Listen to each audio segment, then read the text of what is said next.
Now, who doesn't love big, juicy brakes on a nice performance vehicle, right? Well, I love big, juicy brakes on a nice performance vehicle. I also like big, heavy performance vehicles. But anyway, I did a video 4 years ago about putting big brakes on a WK1 SRT8 Jeep, the first SRT8 Jeep, the cool Jeep.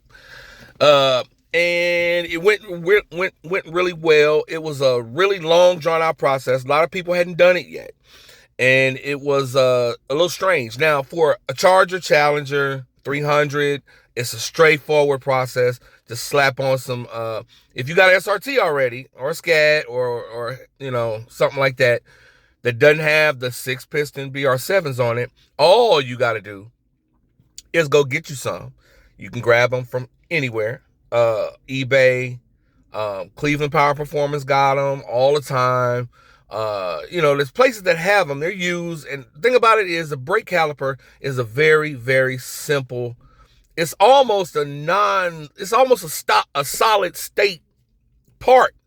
The only thing that moves in the brake caliper is the piston, and it slides up and down on the brake fluid and a little rubber grommet.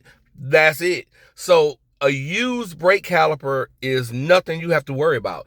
If you want to rebuild it, put some new rubber boots on it. You can get the rebuild kit, and you have to pop out all the pistons, put the new boot in, and then slide in new pistons. But basically, a used 6-piston caliper for a Brembo caliper, easy breezy, done deal. Now,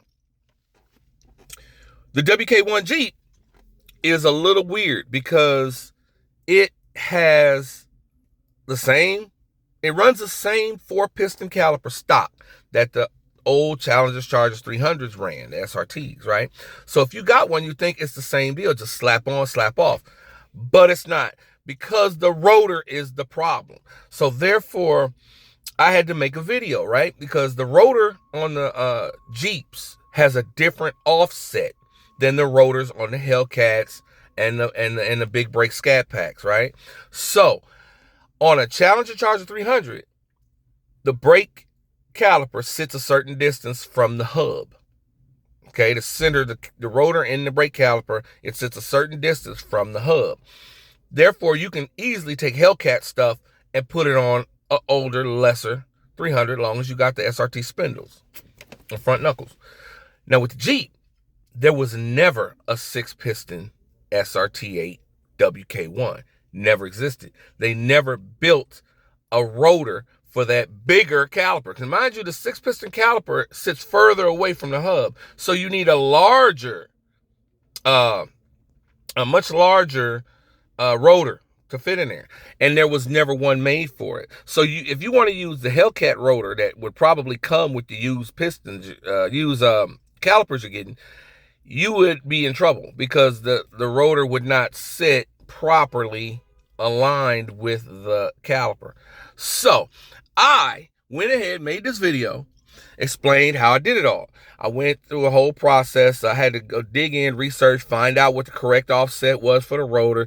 Then what we had to do was relocate basically the rotor. I couldn't relocate the hub. That would have been way too much trouble. So what we did was with a certain amount of shims, relocated, like shims. Okay, what do you call them things? Spacer. I took a 3mm spacer, offset the rotor of a Hellcat rotor, offset it, and it would slide right on, fit perfectly in this Brembo's BR7 6-piston caliper. But the only problem with that is you got to use a spacer. Then you got to use another spacer because those rotors don't have much of a hat. Hellcat rotor hat sits about this tall. Jeep SRT8 hat sits about that tall, another 5mm difference. So it would make the wheel couldn't go on, right? It was a big deal. So what you had to do back in the day was go get a whole rotor for a Hellcat and then have it re-drilled for the bolt pattern on the WK1 because that was different than the Hellcat bolt pattern. Anyway, I went through all this process. I went and this is what I had to do. because I just decided to set out and do this before I ever made the video. I said I'm gonna put them on my Jeep. So I went out. I had to find a machine shop. Had to get things drilled. Had to get the proper offsets, whatever. And that was a headache. Just getting the rotor drilled to get a stock Hellcat rotor re-drilled for 5x127 alongside. So now it can fit both cars. But to get that done was a headache. I found one small machine shop run by a couple of old guys, and they were willing to do it. Nobody else was going to do it. Everybody thinks it's going to cause some sort of stress to the hat or something like that. It's not. It didn't. I did it. I'm still running on those now. 4 years later, no problems. I still haven't even replaced pads yet because the 6-pistons. I made another video explaining how 6-piston Brembos are different and how when you upgrade your brake size, the things that are going to be different and what's not going to be different, what's going to be the same. So check that video out if you really want to get an understanding of what big brakes do. But back to the program. If you have a WK1 and you want to put big 6-piston Brembos on here, you don't have to watch this video anymore. It has become very, very easy. Now, like I said before, the whole problem was the rotor. We didn't have a rotor. Now, brake technology is coming out all the time. There's always new stuff. There's new people, new attempts, new everything. People are redoing it, doing it cheaper, doing it better, doing it whatever. But I'm telling you, the thing is, if somebody made a rotor that would fit our truck, I mean specifically for our truck, done deal, easy breezy. Now, once that happens, you swap it out as quick as a Hellcat, as quick as a regular SRT Charger to a Hellcat brake setup. You're switching out that easy. It has happened. RB Racing Brakes in Costa Mesa, California. They have designed a rotor for the WK1 Jeep for the 6-piston brakes. That easy, that simple. I got a friend who has done it, who has bought the rotors, went out, put them on his truck, and it looks great. No drilling issues. No spacer issues, and the long studs. See, you got to put longer studs when you do it my way. The old school primitive Flintstone way, you have to put longer studs and a new hub. So that means it was an all-day process. It was a lot of work. The money was a little bit less. It was a little cheaper to have these things done, but you got a lot of footwork, a lot of running around. Now, you source the brakes. Like I said, Cleveland Power Performance. You can get a good set of used, decent-looking BR7s for $8, $9, maybe $1,000 on eBay or something, right? Now, they're going to be red. Not many of us have WKs with red brakes. That didn't happen till like 9, 10, right? And mine were black, but I've been painting brake calipers forever. So I had yellow brake calipers before it was a Trackhawk. And the Trackhawk came out, and my Jeep looked like, oh, you just trying to make your shit look like a Trackhawk. No, I had yellow a long time. Anyway,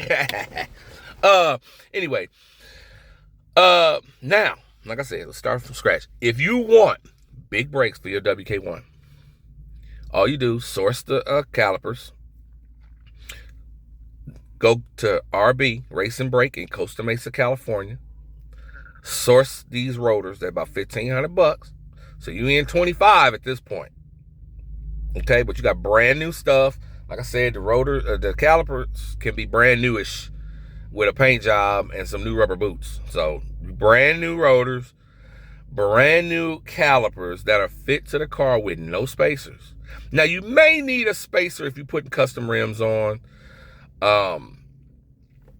And if you put spacers on, then the studs start to get shorter. So you may, depending on what you're doing, but you're going stock for stock or something that's the same exact width as a stock wheel and the same back space and all that crap, then you don't have to do anything. Put those on, put the rotors on, put the calipers on, mount your wheels. You are done.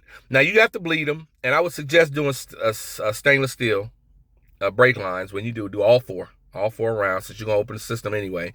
Do all of that before you bleed, and then you bleed it and you're done. I mean, basically, my video, I got like 15,000 views in 4 years, and there's not a whole lot of WK1 people out there. I get that. But my video is obsolete now. So this video is replacing that. This is the update to the Hemi Chronicles from 2022. Shit. Okay. But anyway, obsolete it is.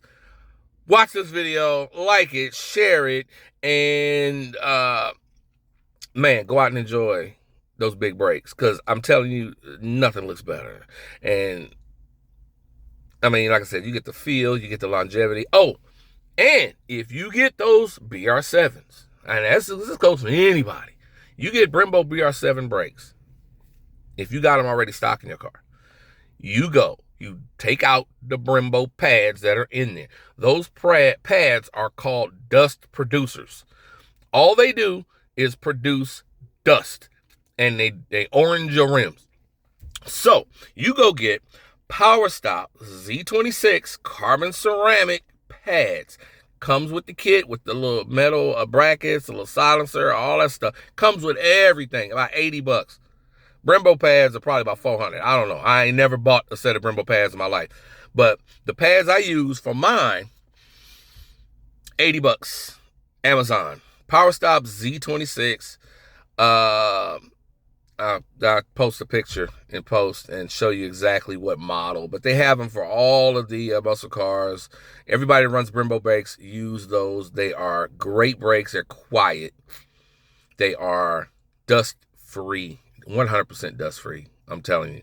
And you want to get you some zinc-coated, if you're doing all 4, get you some zinc-coated rear discs, because they won't rust.